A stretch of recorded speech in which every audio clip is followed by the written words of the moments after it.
If you're looking to help the world and buy a home at the exact same time, then you have to contact Climate Change Realty. Visit ccrealty.org to find your real estate agent anywhere in the USA and donate thousands of dollars to your favorite environmental nonprofits absolutely for free. Welcome to the podcast. Stephan, great to meet you, man. Thanks so much for taking some time to join me on the show. I've been particularly looking forward to this conversation for a while. It's a topic I'm really interested in. Thank you, Ethan, and thank you so much for having me. And I'm excited to talk about some of the work we're doing and the topics surrounding nutrition and healthy diets. Yep. I think you can never go wrong looking into how to be healthier and trying to understand how things work. But before we get too deep, we always love to get the podcast started with some background on who you are and how you got to be doing what you're doing at the current moment.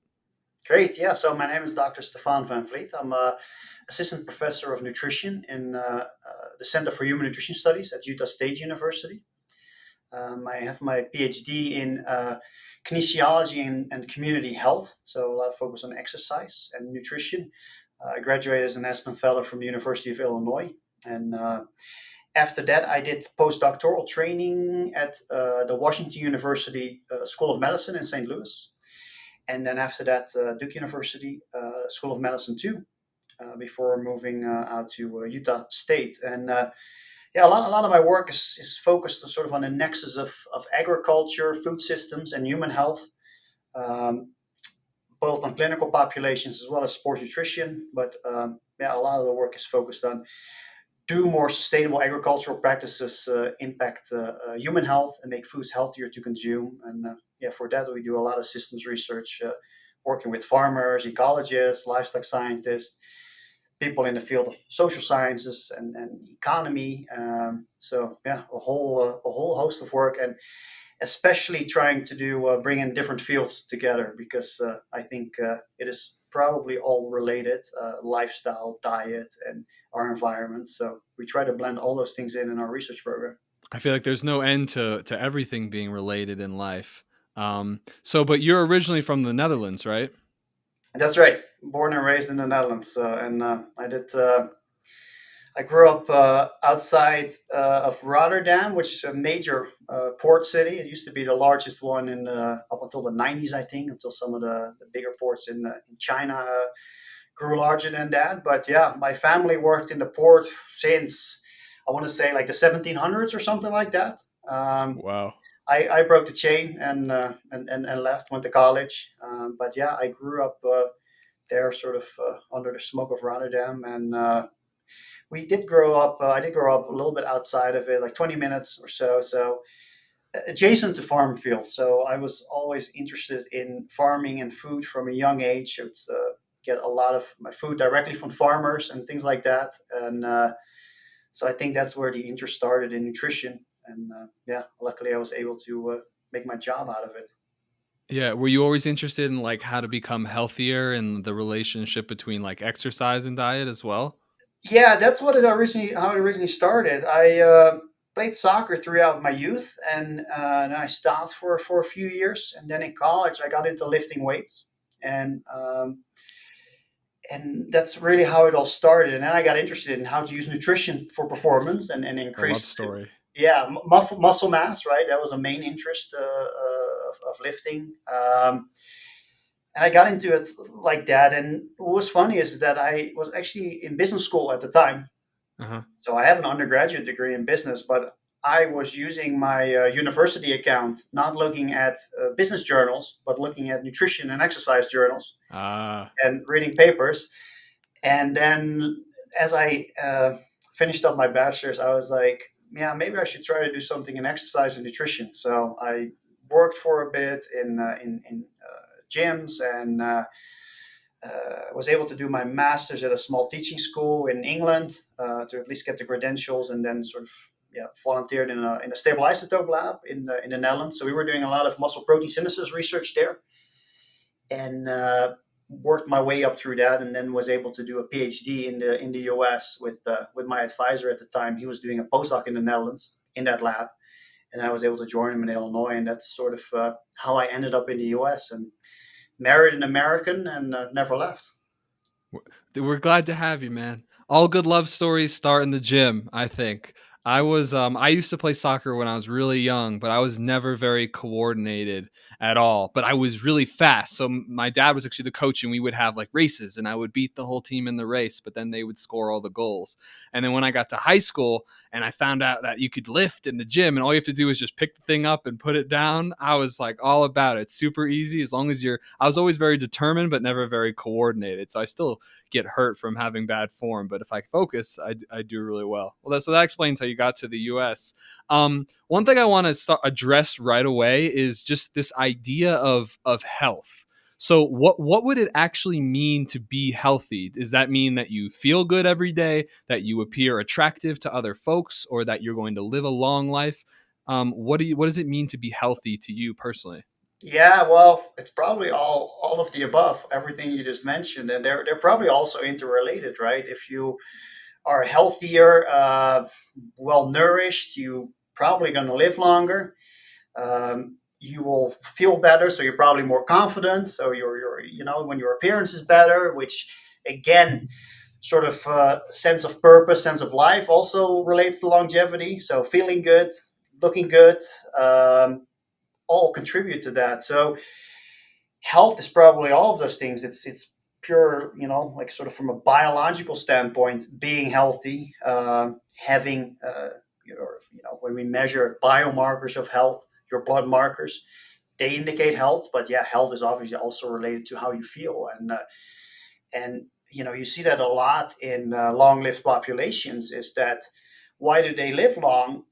Is it diet? Yes, it's diet, but it's also sort of the lifestyle, right? It's feeling a sense of community is actually very important too, and feeling a sense of belonging and family life. So those are all very important things. And so, yeah, to me, that's really what it means to be healthy is to do so, is strive for optimal health in multiple aspects of life. Yeah. Are you familiar with the Harvard Happiness Study? Um, yeah, as far as the study goes, yeah. Yeah, well, it's a story just about how they studied a bunch of men over the course of like 70 years, and the ones who lived the longest, it was based on the strength of their relationships, was Yeah. like the largest contributing factor to their health, which is interesting because it has nothing to do with exercise or diet. It has to do with the way you're spending your time, I suppose, is really what that was. Yeah, the same is found in the so-called blue zones, right? Long-lived populations. And that's an interesting story and often forgotten is that Dr. Ansel Keys, who um, was a physician in the 60s and 70s and really coined that term. Well, he looked at the Mediterranean populations and found they were amongst the healthiest. Now we know it as the Mediterranean diet, but in his whole work, he described it as the Mediterranean way. Diet was just a part of it, but it was also close knit family connections Mm. too that played a huge role. That was already described back then. And low stress and things like that. Plenty of physical activity, and you see that in even the Okinawans too. Yeah, their diet is a healthy diet. What we would consider low in ultra processed foods, rich in plant foods, whole plant foods, supplement with some pork and fish and things like that. But their sense of community and well-being is also very important. So the aspect of conviviality, right, cannot be uh, ignored either when we talk about diet. And there was this interesting study that came out. It was a series of studies posted today. Actually, it was on adolescents, and that also showed is that people that spent more time doing physical activity. This is adolescents. Adolescents that spent more time doing physical activity, had less screen time, were also the ones that ate more fruits and vegetables, ate less ultra processed foods, drank less sugar sweetened beverages. They also ate more family meals. That the ones that were healthier. So it is a sort of a whole lifestyle effect that you're seeing, and that's what makes it also difficult for nutrition researchers is to yeah, you can't really disentangle that from nutrition, really, from diet per se, even though we sometimes try. It's a reductionist approach, and it has a place in science, but the reductionist approach also has issues because we tend to categorize things or focus on one thing, whereas probably they're all interrelated. That's what makes it really difficult to determine what is contributing to a specific effect or benefit. But we still try anyways. You know, we can get some good evidence, but yeah, I'm not a very conclusive thinker. I don't like to come to 100% conclusions. I don't think any. I don't consider myself a scientist, but I don't think any real scientist would ever say that's it. Like, wipe your hands, we're done, we figured it out. That's very unscientific. No, in fact, as I grown in my career, I've become less certain about a lot of things. Of So of yeah, course, yeah, because then you realize how much little you don't know. So there's yeah, that's an old saying, but I definitely found that to be true. Is that yeah. we're scratching the surface on a lot of things, and then the more I know, the more I realize I don't know. Yeah, you get lost. You can get lost in a sea of information. I try to keep it surface level so anyone can understand, but also try to get a little bit below the surface to at least try to understand these complex topics. So before we start talking about nutrition, I just wanted to cover how much of an impact exercise has on someone's health versus diet. As I understand it, what you eat contributes much more to the health of like your organs and your body like function than exercise. Of course, I'm a huge exercise advocate, but the if it was a percentage, what you eat is literally creating who you are. So I want to just cover this quickly. Yeah, I mean, yeah, we eat 3 times a day, and most people nowadays eat more with snacks too. So it's the main way in which we interact with our environment. And there was an interesting study that came out in Nature. I think it was a year ago. It was a group out of Israel who did that, and they modeled what was the biggest impact of what circulates in our blood. And they found that diet accounted for nearly 50% of that. So the saying, you are what you eat, there's half truth to that statement at least. Other lifestyle factors like the microbiome or physical activity indeed had a lower impact, but that is not to say that exercise is not important or physical activity. And I see it like this: it's that, and we see this also in looking at muscle specifically, is that exercise creates the stimulus or the window of opportunity, and that window of opportunity is fulfilled by nutrition. So that's really how I would view exercise in that regard. Yeah. So one of the things that personally concerns me, as folks know who listen to the show, this is actually I'm coming up on my 6th year of eating vegan, but obviously I'm open to lots of different ideas. I usually say plant based because vegan's kind of like a religion that I don't really adhere to too much.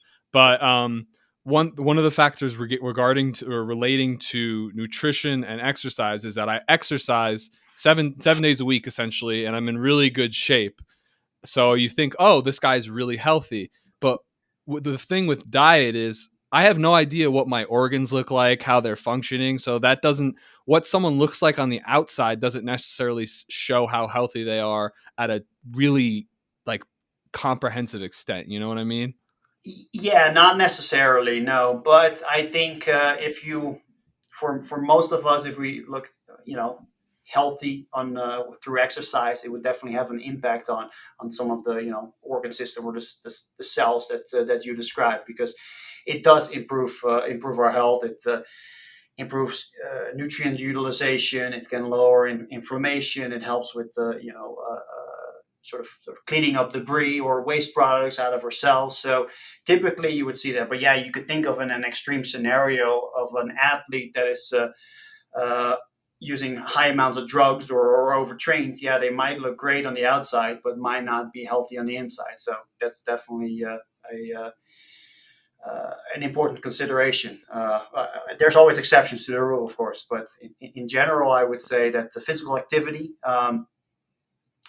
maybe it's in terms of like as a weight loss strategy or things like that, maybe or metabolism, and there's been studies done on that too. That not per se someone who exercises a lot more has a much better metabolism, but it does have a lot of other health benefits regarding keeping ourselves healthy, keeping inflammation down, and things like that.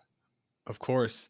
I think the argument could be made it has a larger impact on your mental health than anything else. Your ability to continue to push through rigorous exercise can allow you to get these benchmarks of discipline to allow you to achieve in your career, in your personal life, or elsewhere. My personal perspective, but Yeah, Yeah, no, absolutely, and that's true. And usually, healthy lifestyle factors come in a package, and they're interrelated, right? If you're uh, consistent about your exercise and motivated, and that usually translate to other aspects of your life too. I mean, I typically always go to the gym in the morning 4 days a week before work, and yeah, it requires discipline to be in the gym at 6, but yeah, I feel great afterwards. I feel energized, and obviously that discipline and that ethic translates to other areas in life as well. Yeah. Do you know who Jay Cutler is? Yeah, the bodybuilders that are He's your a friend. bodybuilder. Yeah. Yeah, he's not necessarily someone I would go to for health advice, but I know ever since he got me on, I liked his advice. He does the 3-2 split. So I go 5 days a week. So I go 3 days. It's like two really hard days, one like pretty hard day, and then like two really hard days in between, just to try to maximize the time in the gym. Anyways, enough on the gym. I do want to kind of get into how nutrition works, and then we can talk about the, I guess, the consequences of that for society and how people are choosing their diets. To begin that conversation, I just want to like ask you, what is like a nutrient? Because they say we want to have a nutrient dense diet. We have, they say, whole food diet. So what is like nutrients? What are nutrients? Yeah, nutrients is a substance that essentially provides nourishment, and it's important for growth and the maintenance of life in its most basic sense. So um, that is, if I had to describe a nutrients, that is what I would say. They're important for growth and maintenance of our life. Now, the term nutrient can be classified into essential and non-essential nutrients, Okay. and sometimes even conditionally essential nutrients, meaning that some nutrients are more important during some stages of life than others. We're talking mainly here about growth stages, so at Hmm. a young age, or adolescence, where some nutrients may become conditionally essential. And one thing you could think about, and there's certainly always ongoing debates about this, whether some nutrients are essential or not. One thing, for instance, what people are making a case for quite often is, should we make DHA and EPA, which are very long chain essential fatty acids, omega 3 fatty acids, but technically we can make small amounts from uh, Algae. alkaline oleic acid, yeah, ALA, right? That's the plant precursor. And It has to be converted in your body though, doesn't yeah, it? Back exactly. to And some people may do so more efficiently than others. So there's always this ongoing debate, like, hey, should we make that an essential nutrient, DHA itself, right? So the omega 3 fatty acids, which is important for brain health. Our brain, actually, DHA is a very rich fatty acid in our brain, and it's very important for neurological function, and it has a whole host of health effects. And then creatine, for instance, is another nutrient that people often make a case for. Creatine provides us with very powerful short-term energy. It's a very popular sports supplement, but creatine, that energy that we use for muscle performance, is also creatine. We also use that for rapid brain performance. So there's always discussions about that. And another amino acid is taurine, which virtually impacts any cell of our body, is important for brain health, eye health, muscle health. There's also ongoing discussions about that. Like, should we make taurine an essential amino acid? And it's considered consensually essential in certain ages or stages of life. But uh, yeah, that's what nutrients is. Nutrients that nourish ourselves and are important for our health. But I do want to highlight, just because we have these probably thousands, tens of thousands, probably maybe even hundreds of thousands of nutrients, especially when we look at plant secondary metabolites, antioxidants, things like polyphenols, for instance. It goes into the hundreds of thousands probably. Those are non-essential nutrients, but that does not mean they're not important for our health and well-being. So that is also important to note when we talk about nutrients in general, is that we have essential nutrients that are essential for life, but the non-essential one doesn't mean that they're not important. So is it easy? Is it safe to say we think about nutrients as something we can consume, like you plug into a body and the body converts it into cells in some way or into something else? Yeah, I mean, that's part of it, but a lot of nutrients, they indeed, when we take the example of amino acids in the basic sense, well, that's why people eat protein. Protein contains amino acids. Amino acids are the building blocks of our cells. So our body is constantly breaking down old cells, the amino acids, and it needs to be replaced with new amino acids. Of the amino acids, 9 are essential, meaning we need to get them through our diet. Um, and through these building blocks of protein, we build new cells and keep our bodies healthy. But there's also things like vitamins and minerals, for instance, that play an important role as cofactors in enzymatic processes in our body. So building of those new cells might require a lot of cofactors as well Right. for that process to occur properly. So and of course, certain nutrients also, like things like carbohydrates and fatty acids, also provide our body with energy. But then fatty acids can provide energy, but then also um, things such as omega-3 fatty acids are also, they don't just provide energy, they're also important constituents of our cell membrane. We need to keep our cell membrane healthy. We could potentially benefit our cognitive function as we grow older, or when we're in the developmental stages as children, right? So it is certainly, multifaceted, the impact of nutrients and what they are used for. But yeah, typically it is they play either roles, as they are either intermediates or end products of metabolism to keep our bodies healthy and functioning well. Intermediate being like something that is getting something to where it needs to go, like providing like lubrication for a process or something like that. Yeah, that might be a way of describing it. Indeed, is that you need to, you know, for instance, substance A, the amino acid will become a protein in our cell, right? But for that to happen, it needs certain cofactors, maybe certain vitamins, for Right. that to happen, for that enzymatic process to take place. So indeed, there are sort of helpers in that, with some nutrients act as helpers to that process.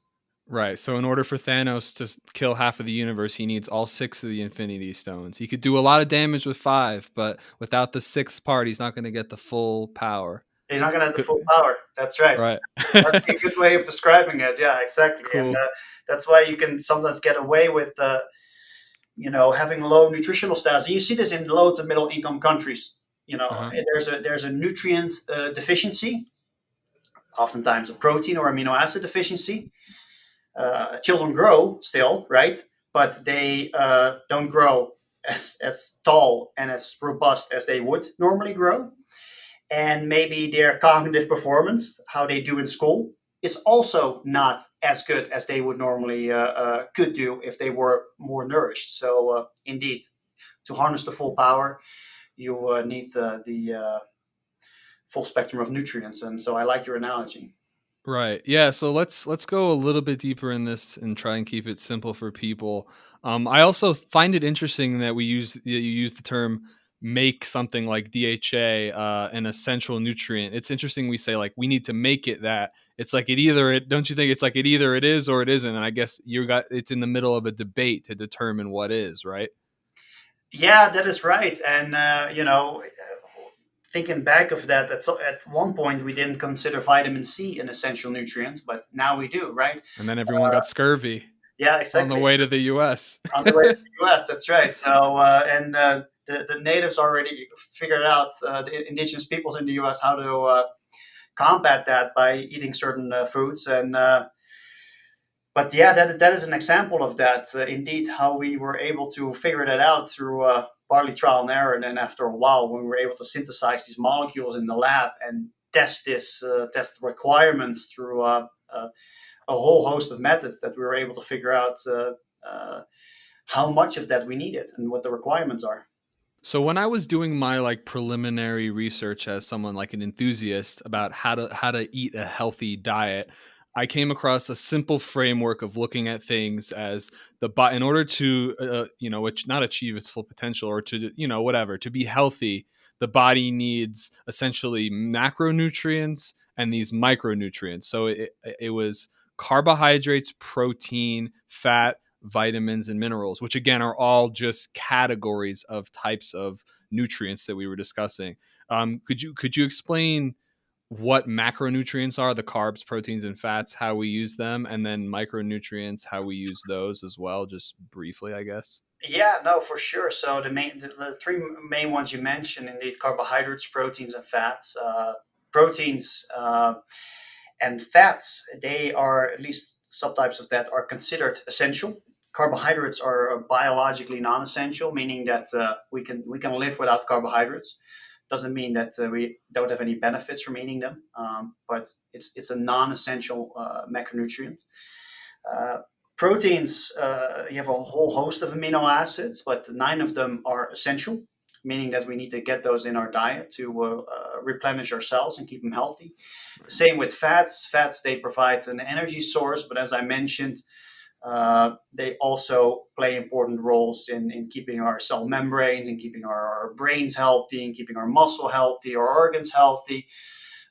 So typically, there we have an essential ones, which would be indeed, as we talked about, some of the omega-3 fatty acids.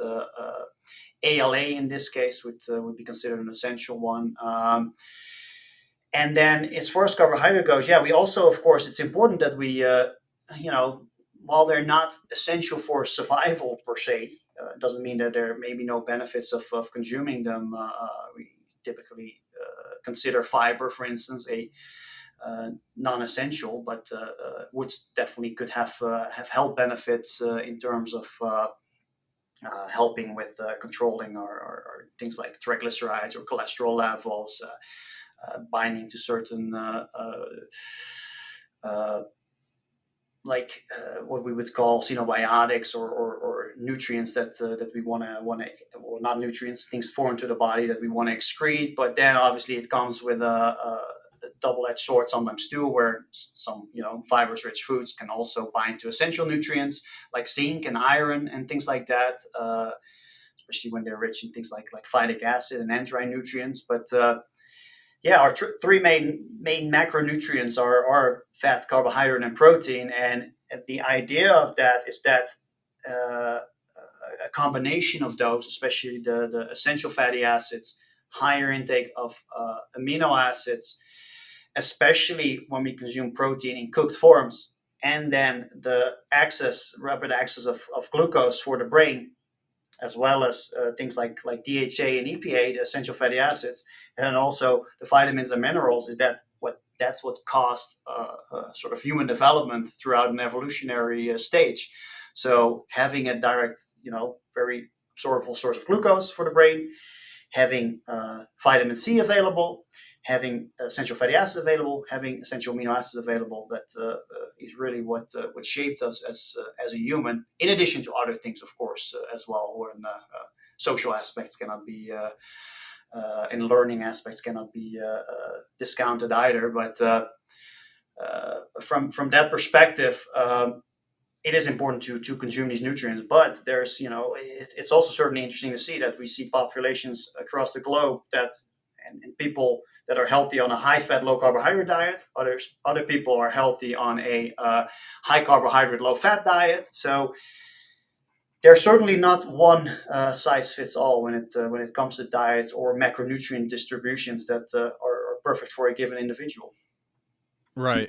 I find that so interesting. And it's even more interesting how all this stuff just kind of like came together with what exists on the planet. Like if you see like a baby kitten, like, and you give it a little ball, it'll like pounce on the ball because it's ready to hunt, because it knows it wants to go kill the bird and eat it, because it knows the bird has the fat and the necessary compounds. And it's just like what we're meant to do. It's so interesting. And it's all these different. So we talked about five main topics, which are the five basic main topics. Within those, you went in a little bit to some of the essential nutrients like DHA, EPA, essential. And there's 9 amino acids. I mean, there's like hundreds of amino acids, aren't there? But there's 9 essential ones that we've proven to must get, Yeah, right?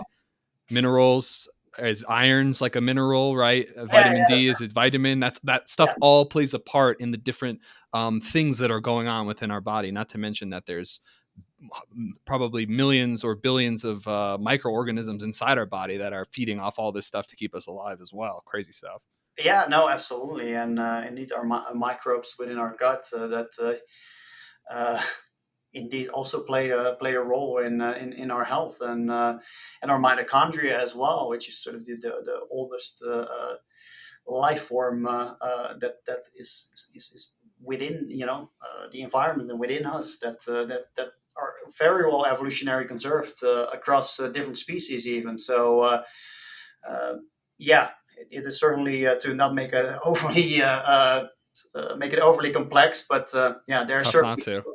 yeah, it is certainly a very complex thing. How our body works, metabolism, and as a result, also nutrients are complex because we often focus on, when we pick up a package of food, right? We see the protein, we see fat, we see carbohydrates, and then maybe a handful of vitamins and minerals. There's 30 nutrients that routinely appear on this nutrition facts panel when we pick up Mhm. food. Now, the USDA database tracks another 150 or so components, and our ideas of what is a healthy diet or human nutrition are largely focused on those nutrients. But foods in their natural state, or the whole food matrix, what this is typically referred to, contains thousands to tens of thousands of nutrients that could potentially impact our health. And many of these are non essential, but that doesn't mean they're not important for our health either. So I would say that even in nutrition science, we are scratching the surface, and we're doing a lot of what's called food metabolomics work. And metabolomics refers to the study of metabolites. So metabolites are end products or intermediates of metabolism, whether it being the metabolism of soil, plants, animals, or humans. Now, not every metabolite is per se a nutrient, but every nutrient is a metabolite. So these products that are produced by plants, or the metabolites that appear in animal products, the tissue, meat, and milk and eggs, these we use to nourish our body, and there's so many of these, and they do impact our tissues and our health responses too. So as you can imagine, our metabolism is complex, but the metabolism of plants and animals is complex too, and we obtain a lot of these nutrients from these complex metabolites that are found in plant and animal source foods. Yeah. Let's talk about that a little bit more. How does it vary in different types of food? Because there's a lot of schools of thought. Also, how old is first off? How old is nutrition science? Do you know? Well, yeah, that depends on what in form you look at. I mean, you can find it in ancient Chinese writing 10,000 years ago already, where people talked more about. They were definitely talking about nutrition in that aspect. Then also, of course, with Hippocrates, right? Let Hmm. thy food be thy medicine. So he was able to picture that. But yeah, I would say modern nutritional sciences, late 1800s. I would say that 1870s, 1880s is when yeah, we were able to really start looking at some of those things. And then obviously in the early 1900s, the 30s, 40s, 50s, where we started to understand a lot more about essential nutrients, and we're able to synthesize vitamins in a lab and things like that, where we were able to determine how much our requirements are for things like vitamin C, for instance. Gotcha. Cool. Yeah. So let's talk about the complexity or the breakdown of different foods, because some of your work that's very interesting is you studied the difference between plant-based meats and regular meats. And we were talking about the podcast before this about the difference between tofu and peas and meat. So how are these different foods broken down? How do we understand the different complexities and the breakdowns of all the different foods that we eat? Let's focus on protein, because I think people are really interested in that. You can talk about the difference between a plant-based burger or a regular burger versus like a tofu meal of some kind. Yeah, no, we have a large focus now on this term protein, right? And it's indeed an essential nutrient, the nine essential amino acids. But it is important to highlight that despite sort of the messaging we often get in marketing or social media, where we think of like, we can consume protein from source A and protein from source B, and we get similar nutrients, right? That we think it's just interchangeable. Like we can um, basically eat a piece of beef, or we can eat a Beyond Burger or an Impossible Burger or things like that, and because they contain a similar amount of protein, we can just they're interchangeable, but they're not nutritionally interchangeable when you sort of look at the whole food matrix. We did a comparison of again using food metabolomics, and with food metabolomics we really go deeper than those nutrients that appear on nutrition facts panels. We look at more holistically at a large number of nutrients all at once. So we did a comparison of that of beef and then a popular plant-based meat alternative. If I were to pick up a package of each, which obviously we did, multiple packages of each, and look at the nutrition facts panels, similar amount of protein, similar amount of fat, similar amounts of largely similar amounts of vitamins and minerals. Uh, Largely also because some of these are naturally occurring in the plant-based meat alternatives, but also because they were supplementing that with. So for a consumer, you could think, oh, I'm getting a similar nutritional profiles by consuming these products. Well, what we found was is that there was a 90% difference in metabolite abundance. So this means that not per se that there 90% of the nutrients weren't found in either one. About a quarter of the nutrients was found. So there were various nutrients. A quarter of the nutrients were only found either in beef or the plant-based meat alternatives. And then the rest of that 65% that was different were nutrients that were appearing in various amounts. So the idea is that we can just interchange tofu with beef, with an Impossible Burger, with peanut butter or something like that, just because they contain that one nutrient protein is, in my opinion, incorrect, because we get a whole spectrum of nutrients that come in protein-rich sources, meaning that for that reason, they are perhaps not nutritionally interchangeable. And obviously, we have to look at this from a bigger diet perspective too. If I was to not get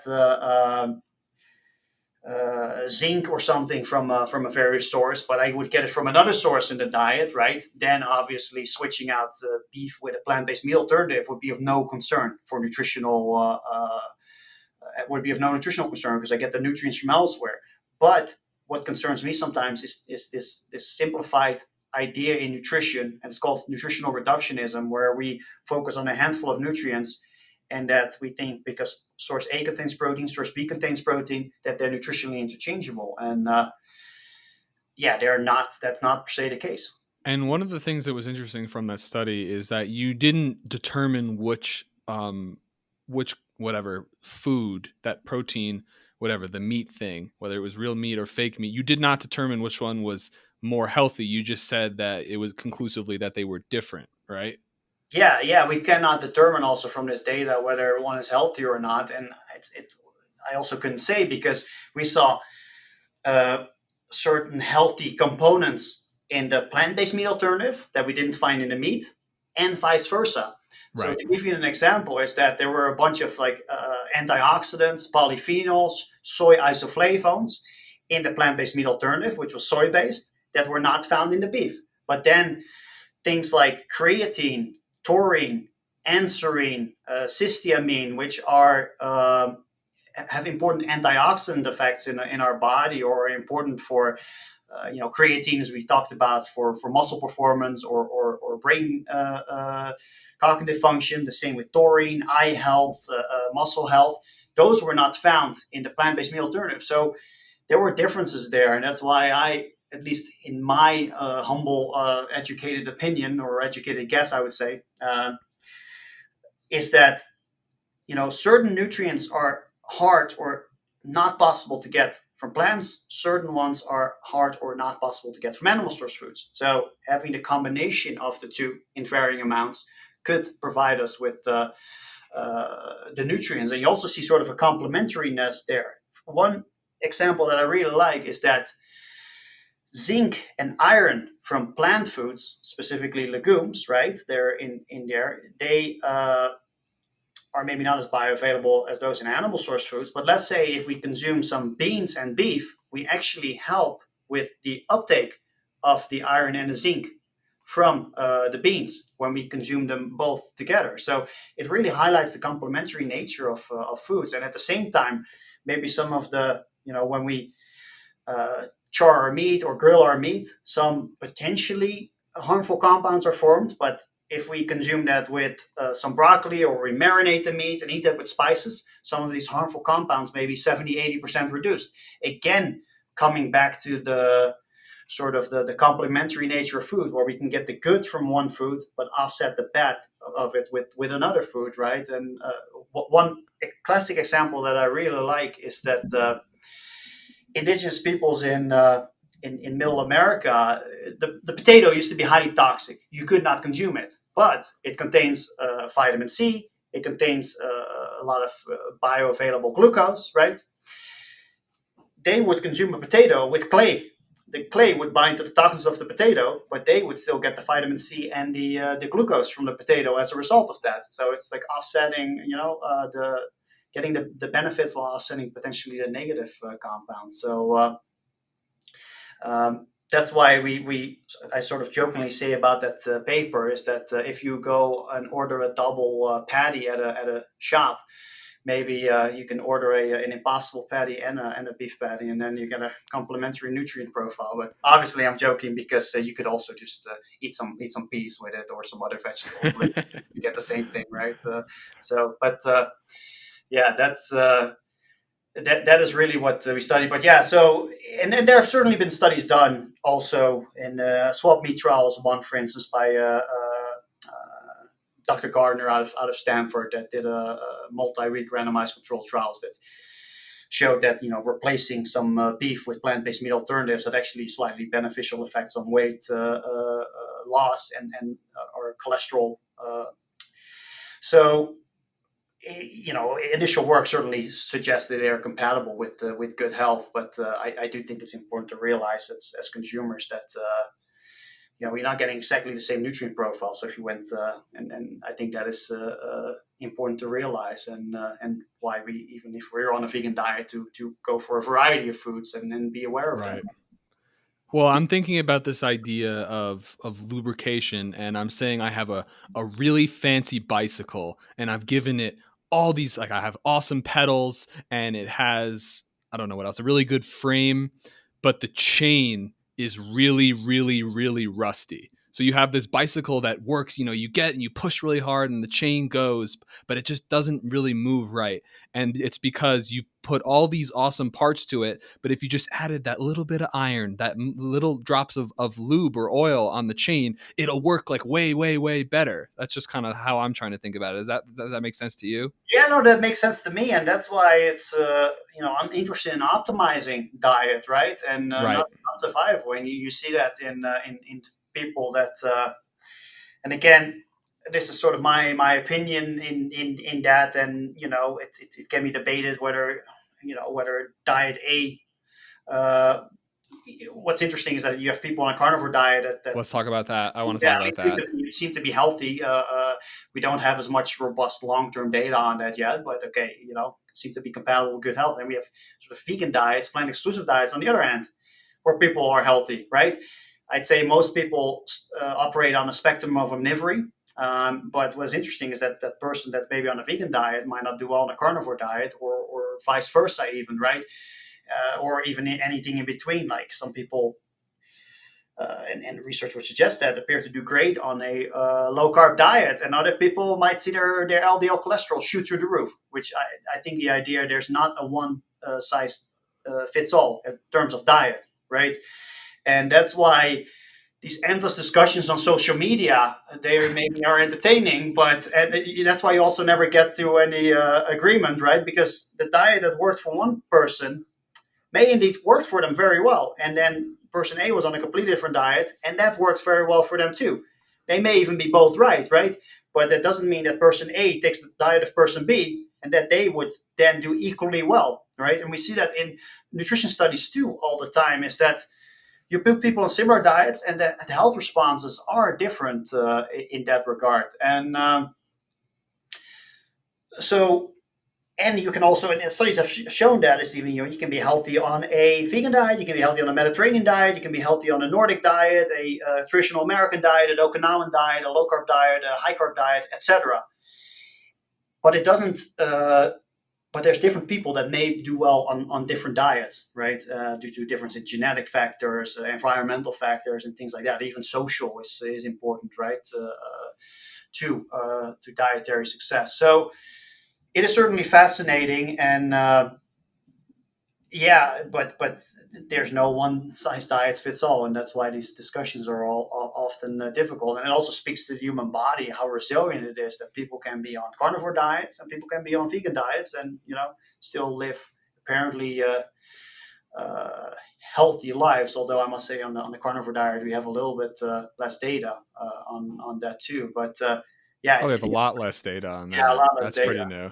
Yeah, Yeah. but okay. On one hand, I would personally not consume a carnivore diet because I think you're missing out on a whole host of nutrients that could be beneficial for health. But personally, I think the same about a vegan diet. Is that you know obviously kudos if you're on a vegan diet and feel healthy on it, but um, you might maybe missing out on some nutrients that are important, or some nutrients may be hard to get. But yeah, you are definitely might be missing out on things like taurine and carnosine and enserine and things like that would either appear in very low amounts in animals or in plant source foods, or absent. But then you also have to be realistic. The average vegan is much healthier than the average omnivore, and it seems like vegan populations can certainly live long. But the people that do well on a vegan diet probably stick with it. The people that don't do well on it probably don't stick with it, right? And the same with Right. the carnivore diet too. Is that the people that do well on that, yeah, might be the ones that also stick with it.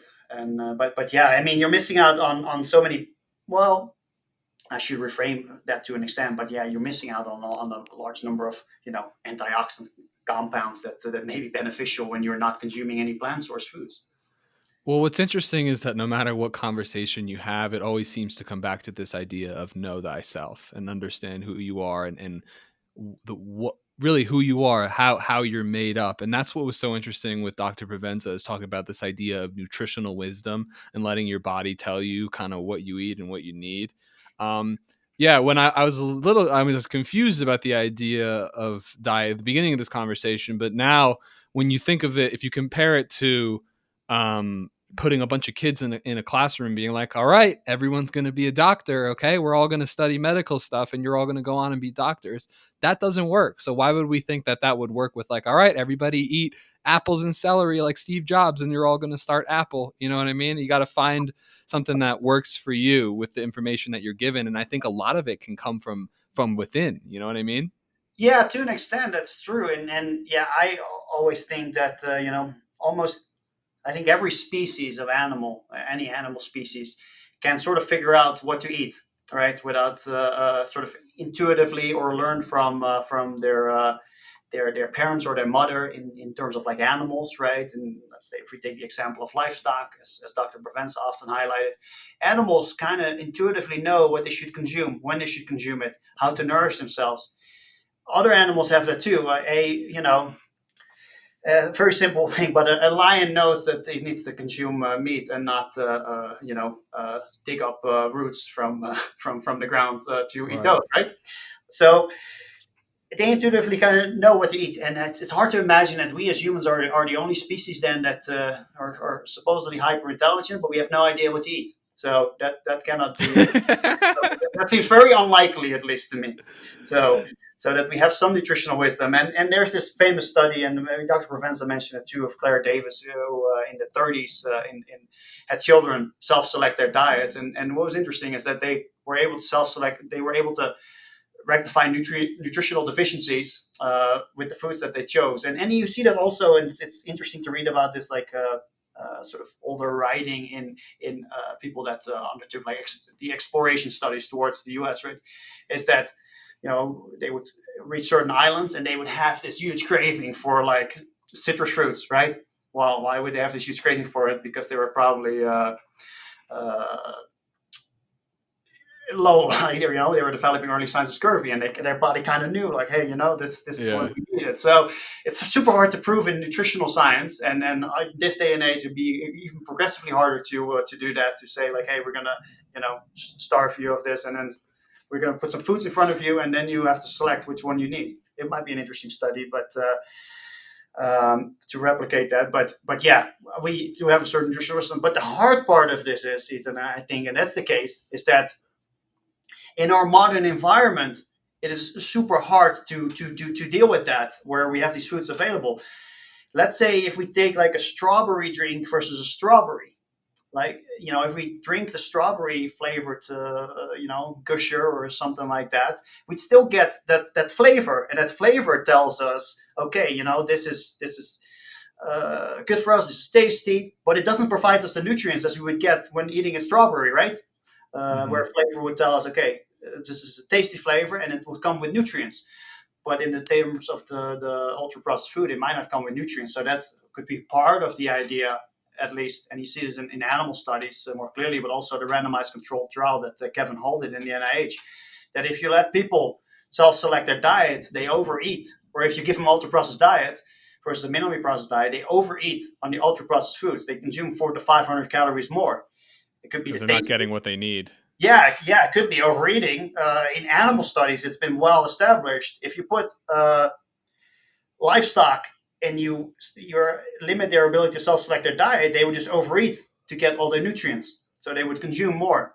And it could be a case too in humans where we consume more to get the nutrients, and it may be even the case with protein intake is that we seek out protein rich foods, but we might also overeat to get the proteins that to meet our protein needs. So it's certainly interesting that I think it's likely that something like that, it's multifactorial, but it's likely that something like that is going on in human physiology too, is that where we overeat because we are getting the calories but not the nutrients. Yeah, well, what's interesting is I think we heavily discount the reptilian brain and like the evolutionary knowledge that we do have. Like, for example, like baby birds or ducks, like if you fly like a shadow of like a condor over them, they know to like hide right away. But at the same time, our prefrontal cortex or whatever, the front brain, the human brain, can use that knowledge to trick instincts. For example, when you talk about that sugary strawberry drink, it can make you think it's a strawberry and then you take it, but your body is still going to feel the effects. So it's a complex world we're operating in, man. I'm glad we got people like you studying the details to try and help us figure it out. Yeah, no, it's difficult. And a funny story is that we worked on a study where we were interested in what if we give people an ultra processed diet or a minimally processed diet, but this time equate it for calories. Hmm. Well, the most challenging part about that study was getting people, the people that would consume, and it was a randomized crossover design. So some people would start on the ultra processed diet, right, and they were complaining like, oh, it's just not enough food, and then but we would say, well, we have to give you this amount of food because we have to match it next time. And then when we try to match it next time, they eat the same amount of calories and say, oh, this is so much food, I cannot consume this, right? So the hard part was even getting people not to overeat and trying to match the calories. And we tried, but we still, on the ultra processed diet, people were consuming 100 calories over, which was mainly the result of when they started on the ultra processed diet because they had a hard time either matching the calories on the whole foods diet because they were so incredibly full. So and this was matched for protein and fat and things like that, and sugar, and so it also tells you is that a macronutrient is not a macronutrient is not a macronutrient, right? Like the food quality in which you get this in matters a lot, and that's why, coming back to that aspect that we talk about, protein isn't protein, and especially the food matrix in which this comes at impacts our satiety, it impacts digestibility. The other non-protein nutrients that come with it can have an impact on things as well. So, um, yeah, it's certainly a complex topic. And then with foods, I must say, we are scratching the surface in our understanding of all the thousands of nutritional compounds in foods. And that's why I am sometimes a little nervous when it comes to the reductionism, where we simply think that we can have fat from source A or source B, or protein from source A or source B, and just because they contain protein, just because they contain fat, they're nutritionally interchangeable. And to give you a further example is that we often think saturated fat is not good for you, right? That's the messaging, but there are a number of different types of saturated fatty acids. There is more short chain fatty acids and as well as longer chain saturated fatty acids. Well, what now newer work is starting to find out, and this is population-based studies, but that the very long-chain saturated fatty acids are actually associated with a decreased risk of cardiovascular disease, whereas maybe the shorter chain ones are associated, short to medium chain ones are associated with a increased risk. But we oftentimes in the messaging here, well, saturated fat is bad. But then my question usually is, well, what types of saturated fatty acids are we talking about, right? So, and again, our understanding of that is improving, but yeah, it is certainly um, one thing that I often try to guard against is simplified messaging. But that also means that it's I get that we have to have some simplified messages, but sometimes we also give the wrong message as a result. I have no doubt about that. Yeah, the messaging stuff is tough. Believe me, as someone in business, it's hard to get the word out, and you want to reach as many people as possible. Everybody does, so that's a tricky thing. Yeah, you say a fat isn't a fat isn't a fat. A carrot isn't a carrot isn't a carrot now because of the health of our soils has changed so much over the last whatever decades. So let's talk about that a little bit. How eating a healthy diet can relate to improving the health of our environment. What are your thoughts on that? Yeah, no, that's a great question, Ethan. We have multiple studies going on in where we ask the simple question: do more sustainable agricultural practices that improve soil health? Do they also improve the healthfulness of foods for human consumption? It's reasonable, at least, to and pilot work suggests that is that to assume that if we have healthier soils, we have healthier plants, we have healthier animals and healthier humans, either by direct plant consumption or the animal consuming the plant, and we consume the animal sourced foods. And we are finding these relationships. Is that yes? One study that we did was in grass-fed beef systems, and what we are finding initially is that yeah, the soils that are healthier, that have more soil organic matter or more nutrients and minerals in the soil, they produce healthier plants, more nutrient dense plants, and then as a result, when the animal consumes them, it produces more nutrient dense meat, and it also improves the health of the animal. Because that makes sense, right? Is that the health and the nutritional profile of the animal are related. As I talked to you earlier, the metabolites in animals or plants, they produce them for their own uh, well, they're for their own metabolism, for their own health, right? And a plant or an animal is not designed for us to consume, of course, right? They are, a plant is surviving, is having its own metabolism, but some of these metabolites in the plants, they can serve as nutrients to us or an animal, right? And but we see that there's this improvement in plant health, and the improvement in plant health results in more nutrient dense plants and thus more nutrient dense food. So that's what you said: a carrot isn't a carrot isn't a carrot, is because the soil where the carrot might get its nutrients from, if that is healthier, more nutrient rich, the carrot is probably more nutrient rich too. And it does get a little bit more complicated than that, because what you see is that with the plant secondary compounds, which are antioxidants, let's say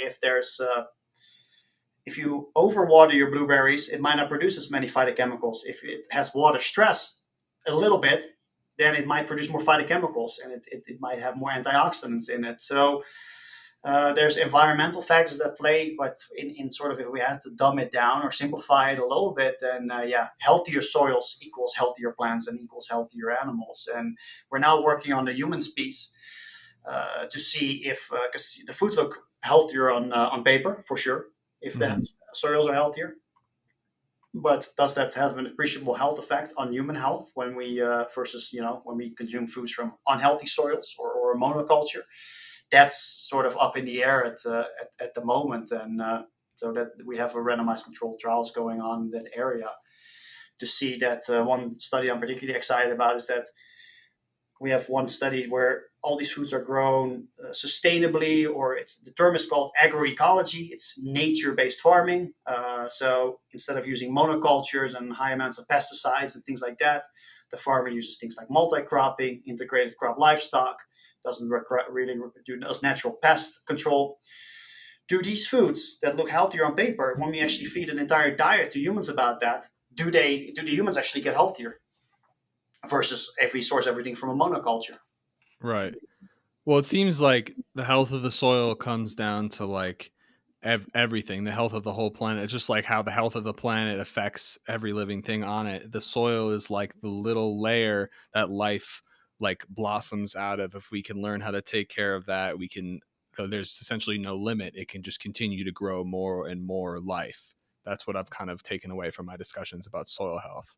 Yeah, yeah, to an extent, that's definitely true, and and again, there's sort of also a symbiotic relationship between soils, plants, and animals, right? Mm-hmm. Is that animals can put nutrients back into the soil, they can keep the plants healthy by maybe lightly grazing but not overgrazing. Then a healthier plant also can help with the nutrient cycling process. That's really the way to view it, and it's unfortunately as humans is that we're the ones that usually take from that cycle, but Right. we don't give back nearly enough, and I think that's why we are in these problems that we are in right now, because we are very extractive, but are not per se taking back what we or putting back what we get.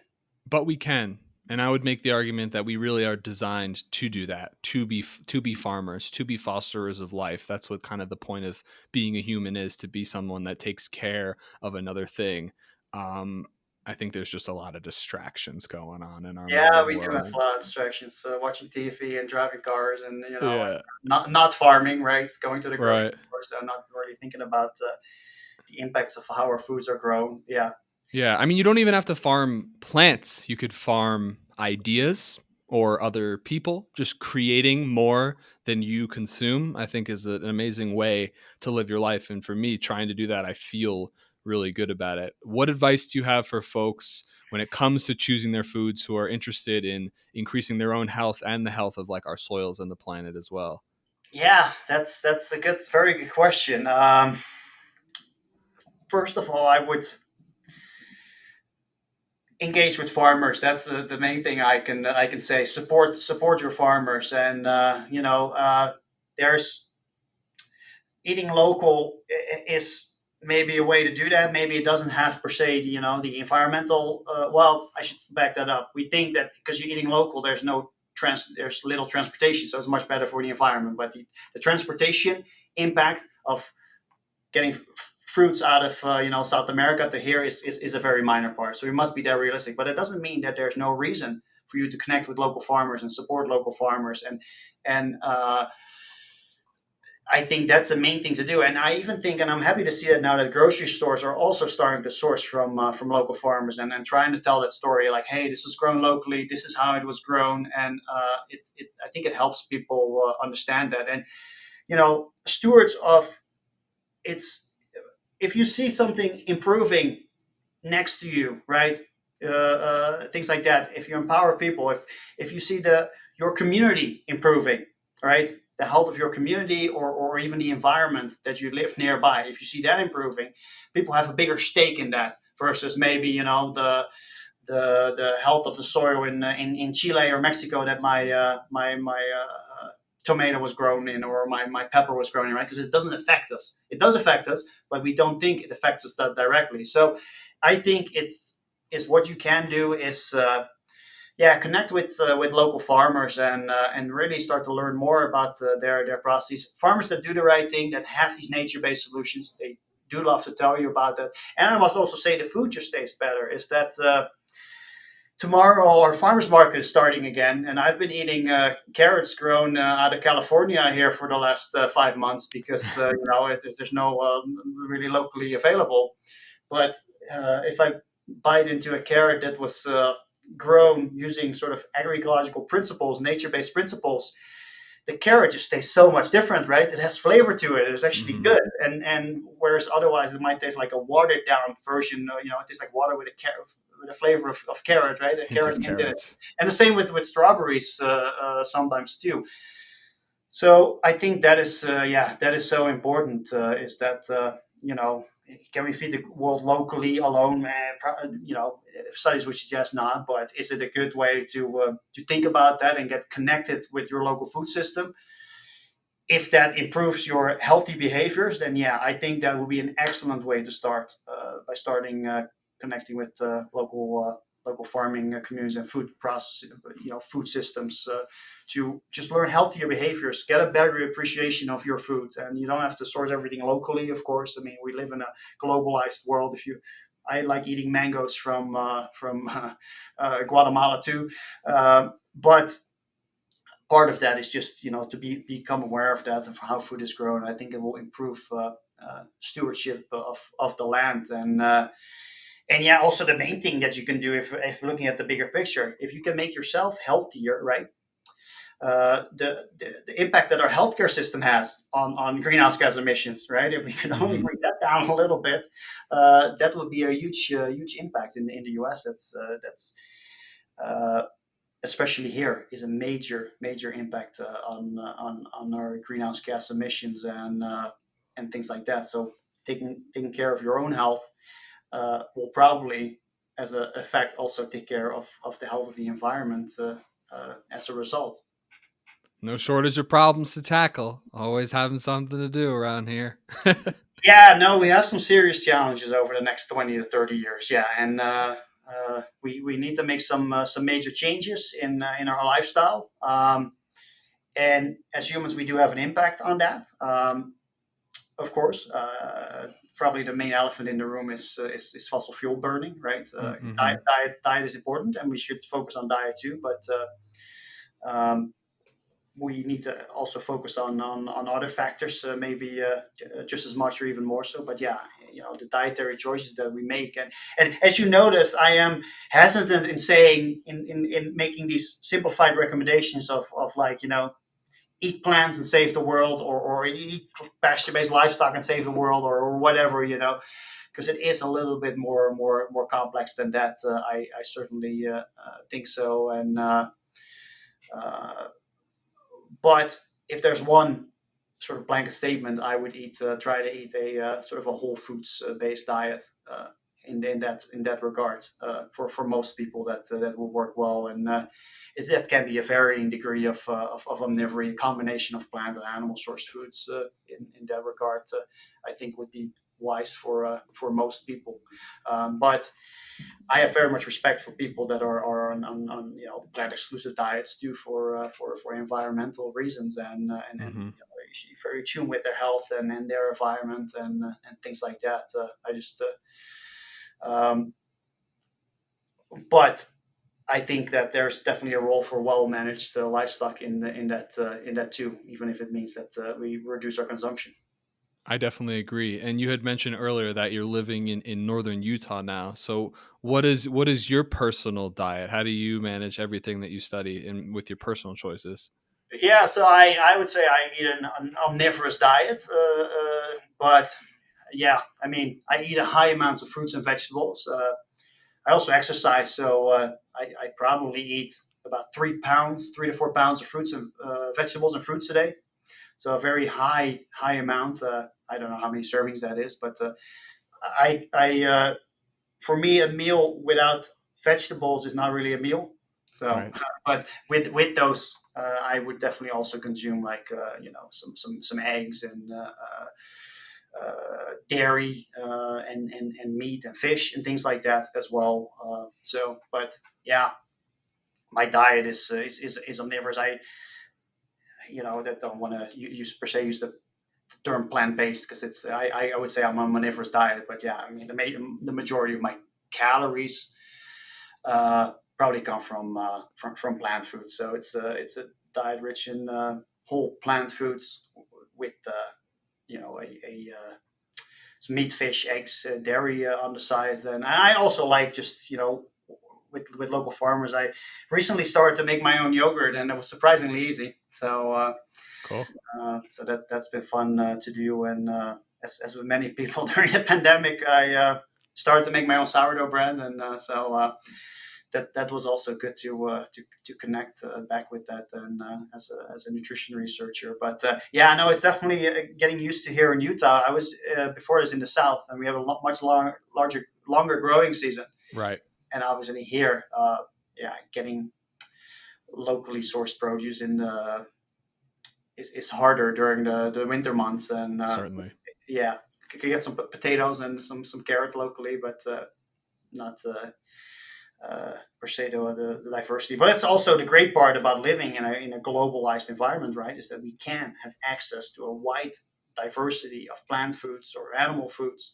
But I think the plant foods even more so, right? Because you can typically still grow, raise animals in cold environments. Plants might grow as well, but that we can get that. So it's sort of that's why I'm definitely not saying go back to the 1700s or back to the agricultural times. We've made some great strides here in efficiency and being able to have all this access to the foods, but at the same time it is also good to just connect with your local farmer, just to have an idea of what food means and how we can use that to nourish ourselves and help the planet and get an appreciation that food is not a given. Right. Well, Stephan, I was looking forward to this conversation for a long time. You certainly didn't disappoint. Thank you for all the information you shared. Thanks for all the research you're doing, man. I really appreciate it. I'm excited to hear about all the new things that we learn over the next 20 to 30 years while we're tackling all the crazy challenges that the last generation has brought to the surface. So any final advice you have for young folks who are passionate about building a better world? Yeah, I would say health starts with yourself and from within. So I'd say, if you're able to, and I know that it's hard in our modern day environment, and it's I know it's easy for me to say because I have a I'm blessed by having a good job and a lovely family, and I grew up with lovely parents, so I've had a very very fortunate life. But at least if you are able to just sort of improve the well-being or the health of yourself, it's then you're probably also able to make the world a healthier place. And I think that is so important to make sure that you create a good environment for yourself. And I know that can be very challenging if you're in a lower socioeconomic status or born in a non-Western civilization. But yeah, help from your community, trying to build health from within. And I think if we all make a little bit of a step towards getting ourselves healthier, our environment healthier, that this would have sort of a like a spill over effect Right. to our environment. So that's that's my main advice is just making small steps to improve your health. Totally. Yeah, definitely taking the time to know yourself, having a good exercise regimen, being aware of the foods that you're eating, spending your time doing things that you enjoy, and spending your time and having good relationships with people who treat you well. You can't deny the value in any of that stuff. So, No, yeah, no, no. We talked about diet today, but those things are just as important, and in some studies suggest even more important right. is for longevity. So to community life, the way of life is really the key factor to take away. Indeed it is. Stefan, thanks for the time, man. It's been great. Thank you so much, Ethan. You got it. All right, everybody. See you again.